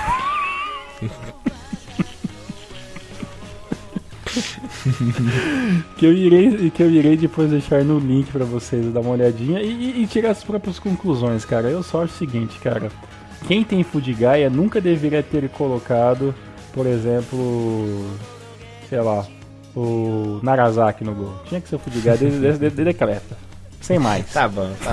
E, em minha defesa, não é que eu não curto o Sapporo, não tenho nada contra o Sapporo. Até jogadores que eu gosto passam por lá e eu amo o Sapporo Dome, cara. O Sapporo Dome é bonito mesmo. É um estádio fantástico, lindo, maravilhoso. Gosto muito mesmo. E você fica aí de heresia sobre a minha pessoa. O profeta Elias do futebol japonês lhe roga uma praga. Eu não sei se você chegou a falar desse jogador. Esse é um jogador que eu sempre achei muito interessante, assim, claro. Ele nunca foi um grande do futebol japonês, assim. Vem bosta. Mas o Koji Yamase, né, cara? Não sei se você chegou a citar ele. Ele Citei. É interessantíssimo, né, cara? Ele teve... O melhor time que ele jogou, assim mesmo, foi no próprio Yokohama, né, F-Marinos, né? Onde despontou mais, assim, né? Mas e também teve hoje ele tá no Kyoto Sanga, né? E por lá acredito que vai fechar a conta, né? Eu lembro do Yamase, uma passagem emblemática dele foi no Leste Asiático em 2008 de seleções, em que ele literalmente apanhou, né? Os jogadores da China, deu aquela treta monstra lá, o chinês chegou na voadora, apagou, coitado. Aí, se eu não me engano, foi o Keita Suzuki que foi lá, já chegou peitando, já chegou na treta, e na Nakazawa já chegou na porrada também, olha. Foi a coisa que mais me marcou da passagem do Yamase pela seleção japonesa. Coincidentemente, após essa treta, ele não voltou mais pra seleção, né? 2008 foi o último ano ali. Teve umas pequenas convocações em 2009, em 2010 também. Mas bem esporádico, né? Nem chegou a jogar. Foi pra compor banco mesmo, né? Um outro jogador também que... Esse aí não é muito ídolo, né? Mas também ele se estabeleceu muito bem no futebol japonês. Foi até o Córdoba, né? O Danilson Córdoba lá, o colombiano. Que ele jogou no Sapporo, né? De 2 anos no Sapporo, 2009, 2011. Depois teve um empréstimo ali pro Nagoya, né? E lá continua, né? O cara pegou DeLorean, né? Veio 2009 para 2001. Você tá louco? Eu tô viajando já, né? Depois eu que não posso ser contrariado, tá louco, não sei o quê. Você que é um maluco. E de jogadores brasileiros, cara, passou muito jogador, cara. Se vocês depois dar uma procurada legal mesmo assim, passou muito jogador que o futebol brasileiro acho que nem viu, assim, sabe? Então, é uma lista muito grande, claro. O Hulk, de longe, só perde pro Alceu, assim, em popularização. Só perde pro... em conhecimentos futebolísticos. O Alceu, não sei se... Eu acho que já foi citado nos primeiros números sobre times, né? O Alceu que teve uma passagem brilhante. Lá vem. Tava demorando. No Caixa Rei Sol. E depois... achei que... tá, vai falar, lógico que vai falar. E teve uma passagem rápida, mas importantíssima para a reconstrução do futebol aqui da minha cidade, que é o time do São Carlos. Ele tinha que falar, é lógico que ele ia falar. Claro. E depois o Alceu, depois de ter dado a dádiva dos ninjas aqui na minha cidadezinha, voltou pro Caixa Rei Sol. Ele fez alguns joguinhos não tão importantes como fez aqui no São Carlos, mas também deu seus pitacos no TV. Ok. Tá certo. Rapaz. Bom, depois dessa informação cultural aí, que agregou valor ao mundo do futebol, eu quero que você fale sério agora, meu amor. Ai, meu Deus. O que esperar do Alcer? Não, brincadeira. O que esperar do Sapporo para a temporada 2015? O que esperar do Alceu para 2015? Do Alceu dá pra esperar o de sempre, né? Bosta. Pois é. Ai. Mas vamos lá. O Conrado Sapporo, ele, como deixou bem claro, né? É um time com uma história muito pequena, né? Um time que ainda tenta se firmar no futebol japonês. Tem filiais, mas não tá utilizando isso da melhor maneira possível. E eu acredito sim que o Sapporo possa modificar isso a longo prazo. Mas inicialmente difícil imaginar que o Sapporo vai mudar um pouco essa estigma, né, de um time que entra e cai muitas vezes. Bem, o time perdeu alguns jogadores interessantíssimos, né? Teve o goleiro que saiu ali pro Shonan Bellmare, né? O Lee Hong-Seong, né? Um jogador sul-coreano cujas pronúncias eu nunca irei saber. Teve alguns jogadores que saíram, os restantes de jogadores que não eram muito utilizados, né? Ou jogadores um pouco mais veteranos. Não teve, assim, uma perca muito grande. Talvez, né, a perca ali na zaga, que é onde o Sapporo mais precisa, né? Ele perdeu justamente ali o Tatsuki Nara, que veio jogar no FC Tóquio esse ano, né? O restante são todos jogadores de final de contrato. Jogadores que chegaram, veio aquela doença daquele goleiro reserva Go Sung-yoon do Cereço Ossa, que eu não sei por que raios veio essa desgraça pro Conrado Sapporo, mas tudo bem. Veio também um jogador um pouco mais interessante, né? O Fukimori, né? O jogador que estava no Kawasaki Frontale, jogador interessante, mas já está com uma idade avançada.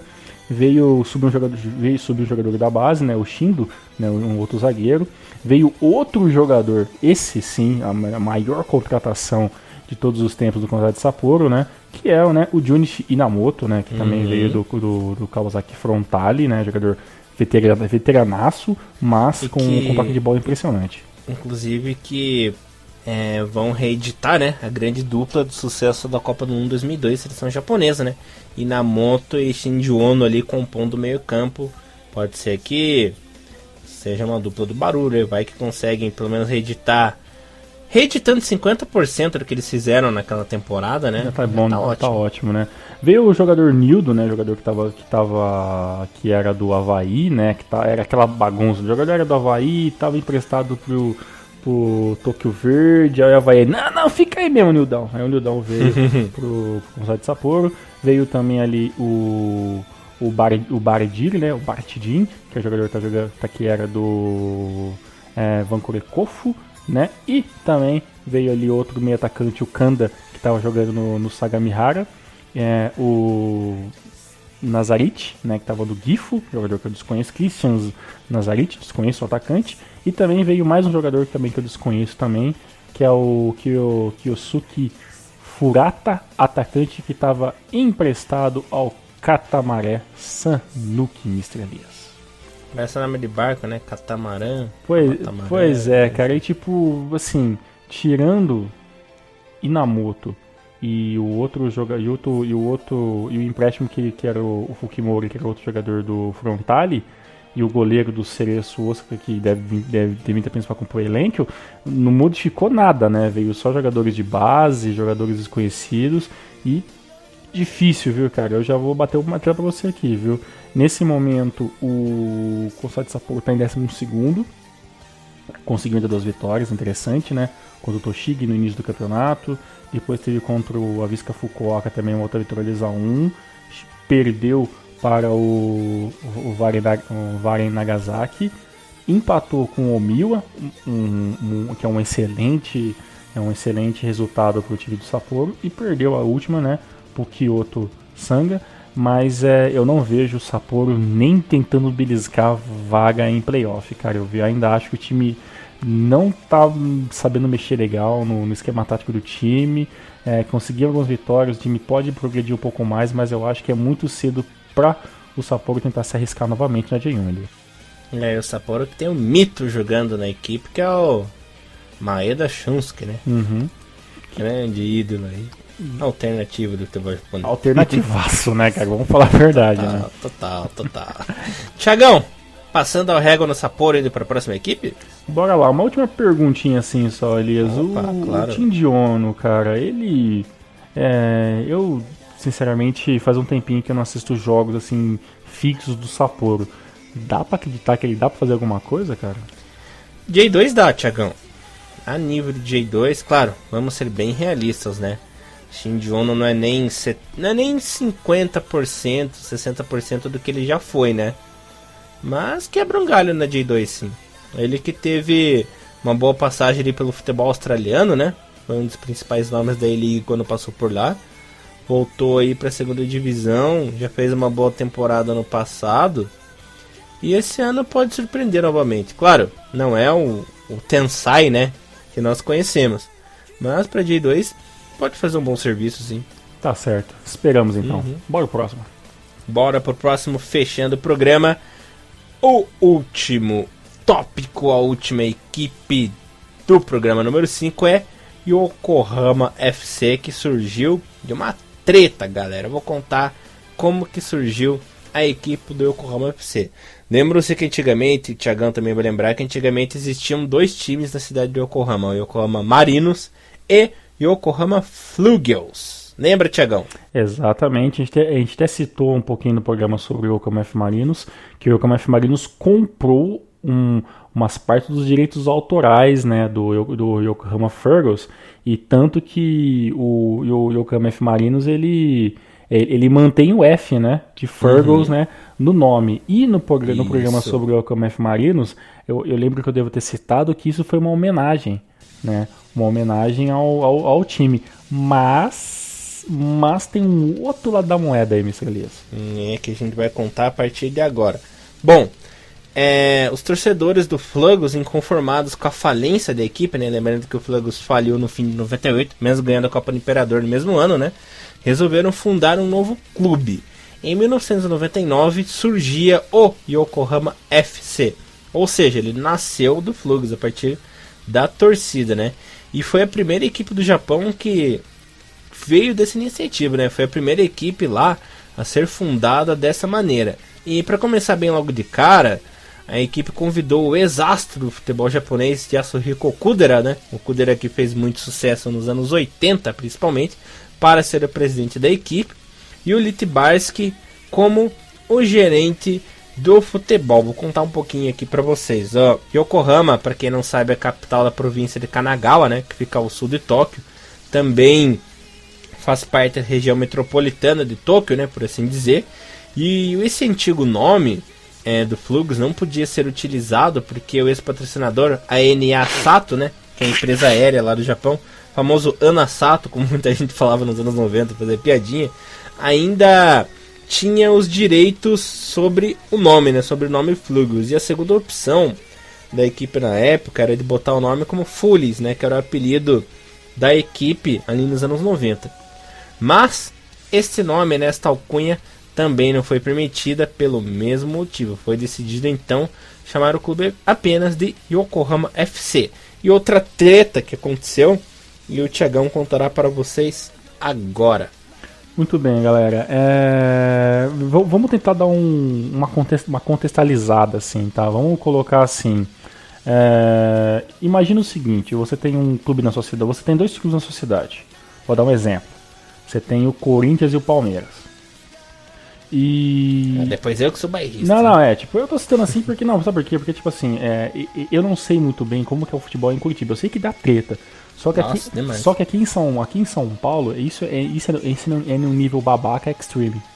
Entendeu? É nego assim, tipo, de gangues. Porque eu chamo de gangues, cara, de marginais mesmo. Não vou chamar de torcida organizada porra nenhuma. Se encontram pra ficar se degladiando, cara. Então, tipo, o nego marca em show, sabe? Tá tendo um show. Aí os caras descobrem que tem um do outro time ali, os caras ficam se matando. Essas babaquices que eu não vou nem perder tempo mundo falando. Então, tipo assim, é claro, há determinadas proporções. Mas imagina o seguinte. Vamos supor que tinha esses dois times rivais, Palmeiras e Corinthians na mesma cidade. De repente, o Corinthians fale. Aí o que acontece? O Palmeiras ele vai lá e compra os direitos autorais do Corinthians. Por que o Palmeiras faz isso? Para incentivar que os torcedores do que era do Corinthians, que agora está sem time, migrem para o Palmeiras. Certo? Isso imaginar uma parada dessa é meio que fora de contexto. Agora colocando no contexto do Elias, o Coritiba fale e a galera do Paranense chega assim, ó, o seu time faliu agora, mas nós estamos de braços abertos para que a torcida do Curitiba venha a fazer parte da nossa equipe agora. A gente vai colocar até um Czinho de Curitiba agora no meio do nosso time. Já que o povo tá de braço aberto, a primeira coisa que eu ia fazer é acertar o nariz do filho da puta que falasse. Mas é exatamente isso. O que os torcedores do Fergus disse? Não, a gente se recusa a torcer pro rival. Nem ferrando. Se recusa. Então o que acontece? Qual que foi a ideia? Bem, já que o Fergus faliu, vamos então criar um novo time, um Fergus Rising, né? Tipo, né? E o time começa do zero. Né? É melhor do que... Eu tava até pensando nisso, né? Você imagina, a galera chega pros torcedores do Rangers na Escócia. O Rangers acaba de cair pra 18ª temporada do Campeonato Escocês, onde o nego toca gaita entre os intervalos de jogos. Então, já que não tem time, vem pro Celtic. Foi uma parada dessa. Galera, isso dificilmente vai funcionar, cara. É impossível o negócio desse funcionar. Isso não funciona nem em time de bairro, né? Exato, imagina. Não é exatamente, né, cara? Não funciona nem na cidade assim, vai funcionar num time grande, impossível. Bem, então acontece, os torcedores, né, dissidentes dessa história, né, não aceitando isso, foram lá e pensaram em colocar um outro time. Só que aí o Yokão Marinos foi lá e pá, com os direitos autorais do Fergus. Ou seja, vocês não podem não querer torcer para nós, mas o Fergus não pode ser mais utilizado. Né? Aí o que aconteceu? O time foi obrigado a começar do zero mais ainda, né? Então que manteve-se ainda o nome da cidade, que isso o F Marinos não tinha como evitar, mas o time perdeu completamente a essência, né? Tanto que se você prestar atenção no logo, né, no Yokohama FC, ele lembra um pouquinho aquele pato, né? É um ganso, uma ave meio diferente lá do Fergus, né? Que era acho que era um ganso, né, Elias? Aquele bichinho do Fergus, né? Cara, de comida essa manja de frango, né? Tipo um ganso, uma ave maluca lá. E se você perceber, é mais ou menos uma fênix, o símbolo do Yokohama, mas ele ainda lembra aquele animal, aquele antigo mascote, né? Tipo o rosto, tipo estilo do bico e o caramba. Mas o que acontece? Ô, Thiagão, na verdade o pássaro era do UFC mesmo, do Flugels era tipo, sei lá, um ursinho meio estilizado, né? Sério? Tinha umas luvinhas, tinha uma capinha com uma luvinha, eu acho que era isso, cara. Então eu devo estar ficando maluco, porque eu me lembro do Fergal já com o bicho já, eu devo estar ficando maluco, talvez, não sei. Talvez eu devo estar confundindo também com o Marinos, né, que também deve ter um bicho que é um pato. O do Marinos é tipo um pelicano, assim, um pelicano náutico, né, com roupinha de marinheiro, tipo um pato Donald, assim. Eu não lembro se é bem pelicano ou é tipo... Qual que é o nome daquele bicho que vive no mar lá? Uma gaivota, né? Isso, uma gaivota. Isso. Eu jurava que talvez... Então, essa minha teoria pode ser...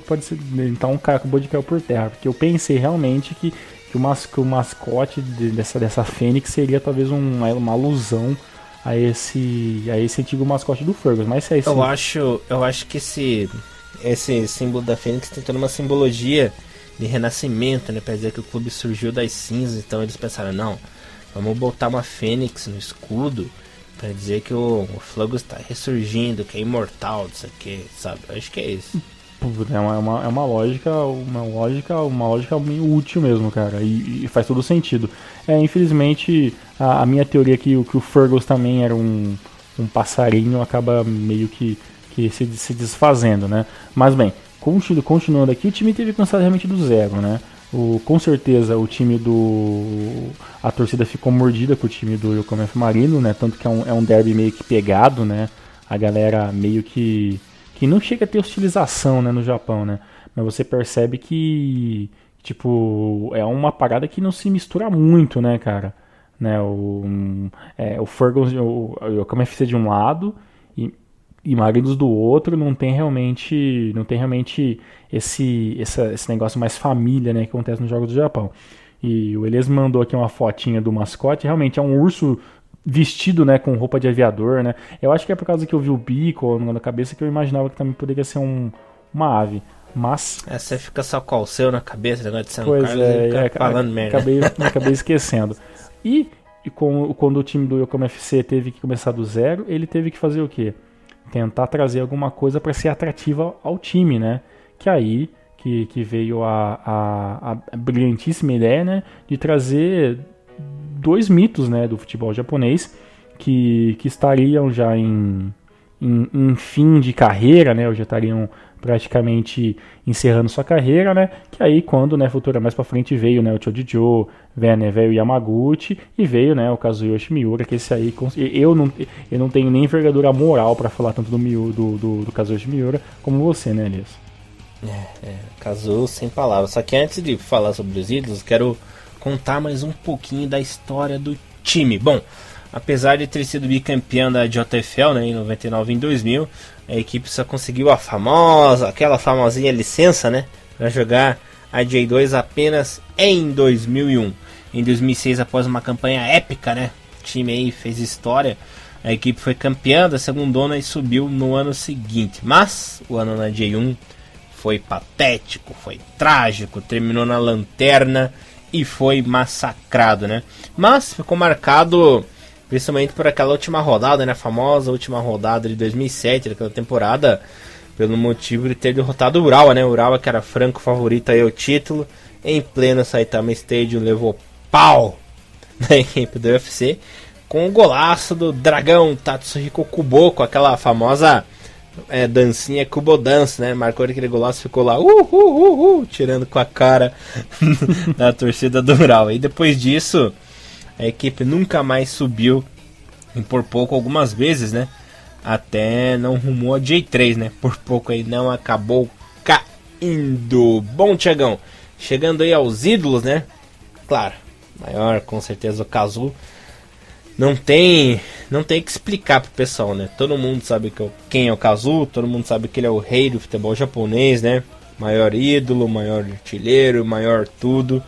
A grandeza do Kazu é até mesmo, muitas vezes, né? Consegue ser maior que a JFA em si, né? Porque o Kazu, meu Deus, olha. O Kazu em atividade até hoje, né? O Kazu considera que, pra quem, se você tá ouvindo, se é novo e não sabe, o Kazu é aquele mesmo japonês, teve passagem no Santos, no Curitiba do Elias, né? Tanguinha assim, ó. Né, então, e teve, putz, o Kazu inacreditável, assim, né? Muito do futebol japonês nos anos 90 deve-se ao esforço, às vezes um esforço não reconhecido, muitas vezes não reconhecido pelos próprios japoneses. Principalmente pelo Okada na Copa de 98, né? O Kazu. Né, o Okada é um podcast à parte, né? E o Okada é o Emerson Leão do futebol japonês, né? Cabeça dura pra caralho. E é por isso, né, que a gente chegou a discutir algumas vezes, que o Kazu demonstrou, assim, um início de interesse em tentar levar o futebol japonês em outro patamar, né? Não o futebol japonês em si, né? Porque o Kazu já jogou futebol de areia, já jogou futsal, né? Ele migra um pouco, como em todas as modalidades do futebol dentro do Japão, para incentivar esse esporte a crescer, e muitas vezes os dirigentes veem isso como uma espécie de de intromissão do jogador, né? E acabam meio que vetando algumas coisas que o Kazuya tentou fazer, que é realmente uma pena, uma ignorância das partes japonesas, mas infelizmente esse tipo de coisa acontece. E o Choji Joe também já falou diversas vezes, né? De como ele foi importante na seleção japonesa, dentro, claro, no seu limite, né? Fez algumas lambanças também, essa é a grande verdade, né? Principalmente na Copa 98. Exato, mas o Choji Joe fez tudo que foi possível pelo Jeff, fez tudo que foi possível pelo Yokohama Marinos, né?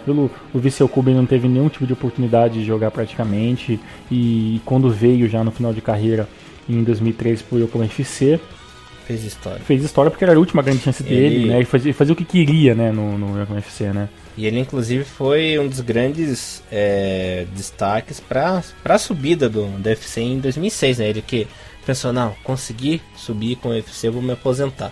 Ainda bem, né? Porque deixou de passar vergonha em 2007 ali, na primeira divisão. E teve outro detalhe interessantíssimo, né, cara?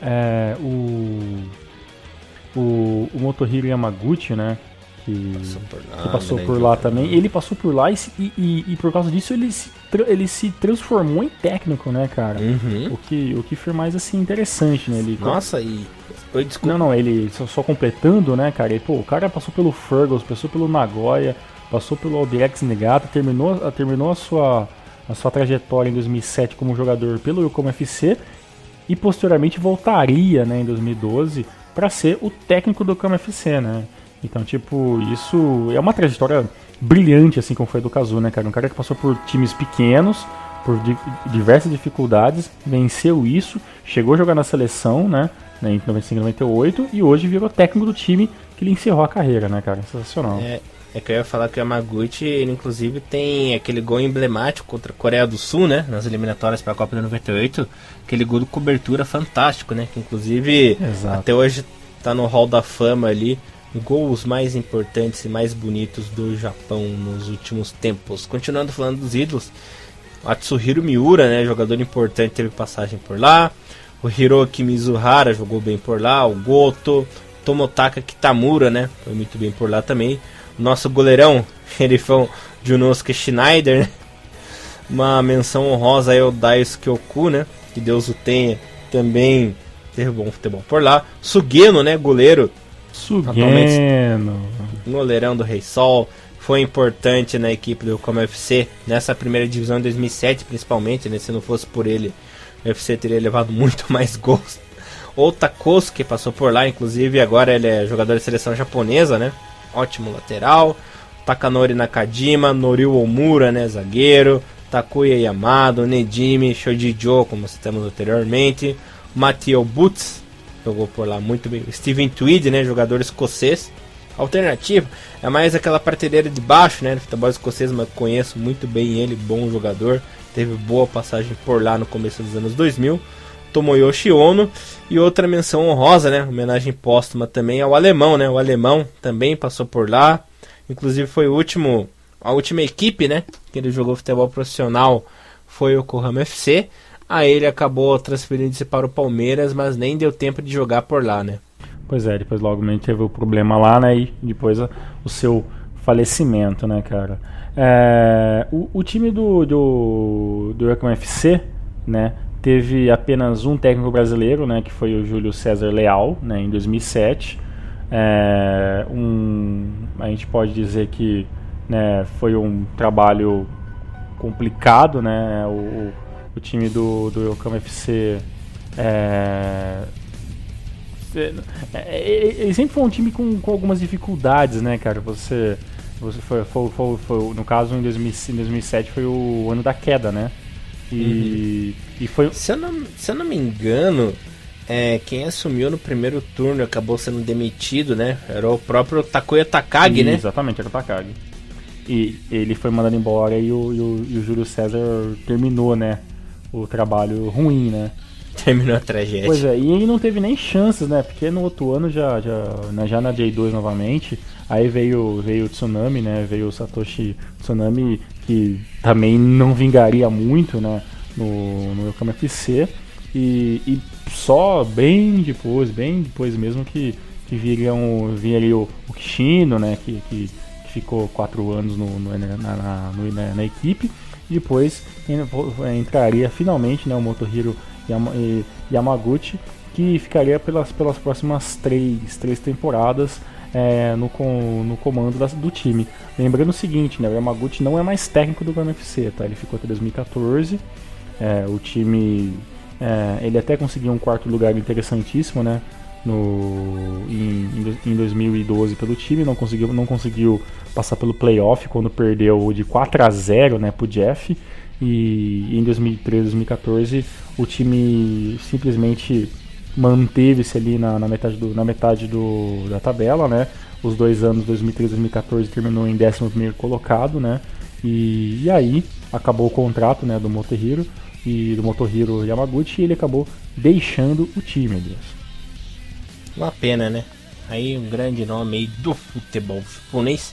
Tiagão, agora eu pergunto pra você, o que esperar dessa equipe do Yokohama FC para a temporada? Eu já me adianto que eu tô dando uma olhada no elenco aqui. É fraco. É fraco. É time do meio... Não é nem do meio da tabela. É time pra ficar ali na 11ª, quem sabe uma 8ª colocação. De 7º não passa. Olha, Elias, infelizmente, cara, eu vou te falar uma coisa. De todos os times que a gente tá falando até agora, até do próprio Consadole Sapporo, veio pelo menos um jogador de J1, né, pra tentar dar uma levantada. Infelizmente, nem isso, cara, aconteceu com o Kama FC, cara. Saíram o zagueiro lateral, que foi o Nishijima, né, que foi jogar também no J2. Teve os finais de contratos do Douglas Marques, né, o zagueiro brasileiro. E também o Ronaldo, né, atacante, que foi embora para o Ituano. Também o Park Sung-ho também teve o seu fim de contrato, junto também com o fim de contrato também do próprio, né, técnico, né, o Motohiro Yamaguchi, que estamos agora. Vieram quem? Veio o goleiro Taiki Murai, né, do Ehime. Veio de empréstimo, né, do Yokohama FC Hong Kong, né. Uma coisa interessante que a gente talvez deve ter esquecido de falar, cara. O Yokohama FC, ele tem uma filial, né, que é o Yokohama FC em Hong Kong, né. Isso, ou Yokohama FC Hong Kong ou Yokohama FC Modik, né, que fala. Isso, exatamente. Tem 2 nomes. E diferente, né, do que a gente citou é o Sapporo que tem uma... Agora a gente acabou de falar nisso, é o Sapporo, né, que tem 2 filiais, né, lá na Malásia e na Indonésia, que não utiliza, né, a gente vê o KMFC utilizando já, né, fazendo aquilo que eu espero que o Sapporo faça, né, que são esses intercâmbios entre jogadores, né. Então veio de lá, né, o Masaki Ideguchi, né, um lateral que estava lá no KMFC de Hong Kong, e volta para o time agora de empréstimo com um pouco mais de experiência. Veio o técnico Milos Rus, né, o técnico da Eslovênia, né, que estava num time local. Desconheço, para falar a verdade.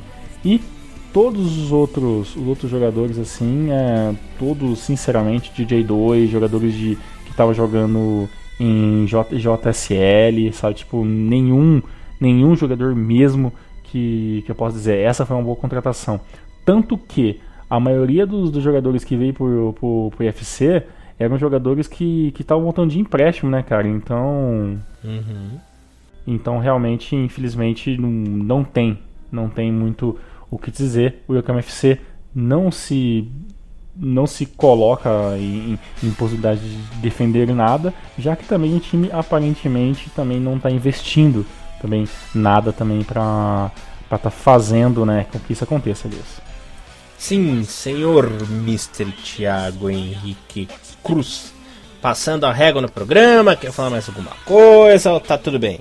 Pra mim tá de bom tamanho aí, né, cara? A gente deu pra falar tudo, né, desses times que são conhecidos como times menores, né? Ou times com problemas em se manter na J1 e até voltar. Mas são times interessantes, né? Todo time tem uma grande história, né? Só a gente sabe pesquisar um pouco legal. O que eu achei legal é que, por incrível que pareça, os programas com os clubes menores deu mais tempo e deu mais conteúdo que até os próprios times grandes, né? Isso aí, pro ouvinte, é muito bom, porque o pessoal conhece novas histórias, conhece mais sobre a origem dos clubes, né? Então agrega muito valor aí, agrega muito conhecimento, principalmente para vocês, queridos ouvintes. Tiagão, terminando por aqui. Valeu, amigão. Boa semana, bom descanso. Muito obrigado por esse programa e até a próxima, galera. Pra você também e pra vocês também, galera. Lembrando que semana que vem tem mais e Hiromaru levando o melhor do futebol japonês pra vocês. Um abraço, até semana que vem.